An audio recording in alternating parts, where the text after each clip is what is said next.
2 ദിവസമായിട്ട് ഇവിടെ മഴ പെയ്യുന്നുണ്ട്. അതുകൊണ്ട് തന്നെ പട്ടിക്കുട്ടികൾ കിടക്കുന്ന വീടിന് ചുറ്റും ഇപ്പൊ വെള്ളക്കെട്ടാണ്. ഈ അഴുക്ക് വെള്ളത്തിലേക്ക് ഇറങ്ങി അവർക്ക് ഫുഡ് കൊടുക്കാനും എനിക്ക് സാധിക്കുന്നില്ല.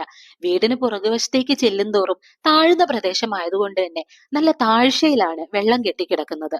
പക്ഷെ പട്ടിക്കുട്ടികൾ തൽക്കാലം സേഫാണ്. വെള്ളം കയറാത്തൊരിടത്തേക്ക് അമ്മ പട്ടി അവരെ മാറ്റിയിട്ടുണ്ട്.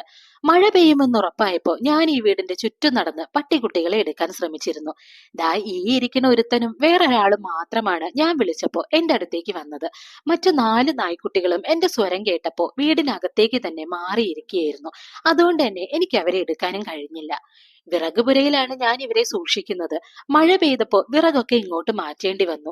അതുകൊണ്ട് തന്നെ നമ്മുടെ പട്ടിക്കുട്ടന്മാരിപ്പോ വിറകിന്റെ മുകളിലാണ് കളിയും പള്ളിയിറക്കവും എല്ലാം.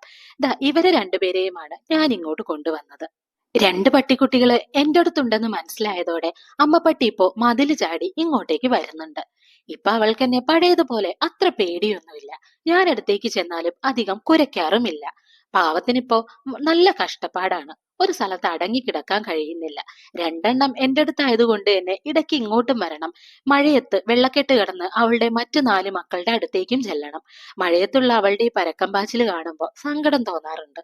അവളുടെ മുൻകാല അനുഭവങ്ങൾ വെച്ച് ഭയക്കേണ്ട മനുഷ്യരുടെ കൂട്ടത്തിലുള്ളതല്ല ഞാൻ എന്ന് മനസ്സിലായിട്ടാവും ഇപ്പോ എന്റെ മുന്നിൽ അവള് അനുസരണയോടെ ഇരിക്കുന്നത്.